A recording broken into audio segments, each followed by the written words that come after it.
America ने उतारे हजारों सैनिक, ईरान ने दी बड़ी धमकी, ट्रंप के उड़े होश। इस वीडियो में हम इसी पर करेंगे बात। नमस्कार, 4 PM पर आप सभी का स्वागत है। दोस्तों, जिस तरह से ईरान ने इजराइल अमेरिका को घुटनों पर ला दिया है, उससे इन दोनों देशों को ईरान से पंगा लेना भारी पड़ रहा है। अब अमेरिका ने ईरान को सबक सिखाने के लिए अपने 3500 सैनिकों को मिडिल ईस्ट भेजा है, लेकिन अमेरिका के इस कदम पर ईरान ने सबसे बड़ी धमकी दी है, जिससे ट्रंप के होश उड़ गए हैं। आज तक की इस खबर को देखिए। लिखा है कि ईरान यूएस में जंग तेज, मिडिल ईस्ट में 3500 से ज्यादा अमेरिकी सैनिक तैनात, ऑपरेशन जोन पहुंचा यूएस ट्रिपोली।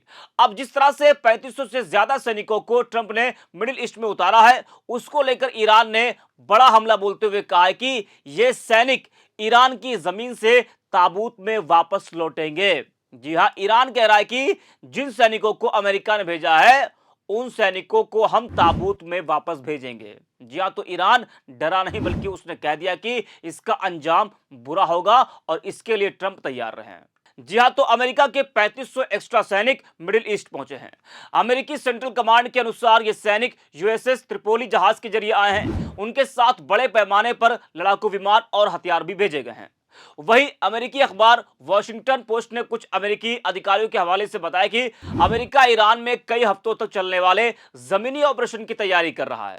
अधिकारियों के अनुसार यह ऑपरेशन बड़े पैमाने पर नहीं होगा। इसमें स्पेशल फोर्स के छापे और पैदल सैनिकों की कार्रवाई शामिल हो सकती है। दूसरी ओर ईरान के अंग्रेजी अखबार तेहरान टाइम्स ने अमेरिकी सैनिकों की तैनाती को लेकर कहा है कि ये सैनिक ईरान की जमीन से ताबूत में वापस लौटेंगे। अखबार ने अपने फ्रंट पेज पर लिखा है कि नरक में आपका स्वागत है। जहां तो ईरान भी तैयार हो चुका है अमेरिका सैनिकों का स्वागत करने के लिए। उसने पहले से ही अमेरिका इजराइल के होश उड़ा रखे हैं। दोस्तों, आज सत्ता की आंखों में आंखें डालकर पत्रकारिता करना मुश्किल हो गया है। हमारे 4 PM नेशनल यूट्यूब और फेसबुक चैनल को, जिसे आपका प्यार और विश्वास हमेशा से मिलता रहा, उसे बंद करके सरकार ने यह साबित कर दिया है कि वो आपके सवालों से कितना डरती है। मुश्किल दौर है, लेकिन हम ना रुके थे और ना ही रुकेंगे। हम सच के लिए हमेशा लड़ते रहेंगे। ऐसे में 4 PM यूपी को आप लोग ज्वाइन करें और निष्पक्ष पत्रकारिता को जिंदा रखने के लिए जितना हो सके उतना हमारा आर्थिक सहयोग भी करें। आपके सहयोग से ये जंग हम जीत कर रहेंगे। अमेरिका ईरान की जंग को 1 महीने हो गए हैं, लेकिन ईरान झुकने को तैयार नहीं है, बल्कि सुपर पावर की सभी चुनौतियों का वो डटकर सामना कर रहा है। 28 फरवरी को अमेरिका ने ईरान पर हमला कर इस युद्ध को शुरू किया था। ईरान ने कल सऊदी अरब के प्रिंस सुल्तान एयरबेस पर भी बड़ा हमला किया, जिसमें कम से कम 10 अमेरिकी सैनिक घायल हो गए। रिपोर्ट के मुताबिक इनमें से 2 सैनिकों की हालत गंभीर बताई जा रही है। एक रिपोर्ट के मुताबिक हमले के वक्त सैनिक बेस के एक भवन के अंदर मौजूद थे और इसी दौरान मिसाइल और ड्रोन से हमला किया गया। कम से कम एक मिसाइल सीधे एयरबेस पर गिरी, जबकि कई ड्रोन भी हमले में शामिल थे। इस हमले में अमेरिकी रिफ्यूलिंग एयरक्राफ्ट को भी नुकसान पहुंचा है। जी हां, यह इस जंग के दौरान इस एयरबेस पर दूसरा सबसे बड़ा हमला है। इससे पहले भी यहां मिसाइल स्ट्राइक हो चुकी है, जिसमें 5 रिफ्यूलिंग एयरक्राफ्ट क्षतिग्रस्त हुए थे। लगातार हो रहे हमलों से साफ है कि ईरान अब अमेरिकी सैन्य ठिकानों को सीधे निशाना बना रहा है। इस युद्ध में अब तक 300 से ज्यादा अमेरिकी सैनिक घायल हो चुके हैं। वहीं अरबों डॉलर के अमेरिकी सैन्य उपकरण भी नष्ट हो चुके हैं। जी, अनुमान है कि सिर्फ 3 हफ्तों में अमेरिका को 1.4 से 2.9 बिलियन डॉलर तक का नुकसान हुआ है।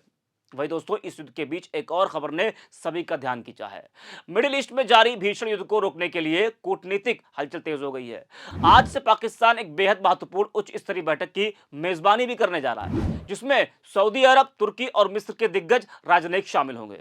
इस 2 दिवसीय बैठक का मुख्य उद्देश्य अमेरिका और ईरान के बीच बातचीत का रास्ता साफ करना और क्षेत्र में तनाव कम करना है। जी हां, पाकिस्तान के ईरान और सऊदी अरब दोनों से बेहतर रिश्ते हैं। मीडिया रिपोर्ट्स के मुताबिक इसलिए पाकिस्तान को विदेश मंत्रियों की बैठक के लिए बेहतर जगह माना जा रहा है। यह मीटिंग पहले तुर्कियों में होनी थी, लेकिन बाद में इसे पाकिस्तान शिफ्ट कर दिया गया। पाकिस्तान इस समय किसी एक पक्ष में सीधे शामिल नहीं है, इसलिए उसे न्यूट्रल जगह माना जा रहा है। उसके ईरान और सऊदी अरब दोनों से अच्छे रिश्ते हैं, जैसा कि हमने पहले भी कहा, इसलिए बातचीत आसान है। तुर्की और मिस्र जैसे देशों के साथ भी पाकिस्तान के संबंध ठीक है। तो पाकिस्तान अब इस पूरे गेम में मिडिल मैन बनने की कोशिश कर रहा है, और यह अपने आप में बड़ा संकेत भी है। उधर दोस्तों, अमेरिका में ट्रंप के खिलाफ लोग सड़कों पर उतरे हैं। नो किंग्स रैली में 80 लाख लोगों ने हिस्सा लिया। एक रिपोर्ट के मुताबिक पूरे अमेरिका के सभी 50 राज्यों में 3300 से ज्यादा जगहों पर प्रदर्शन हुआ।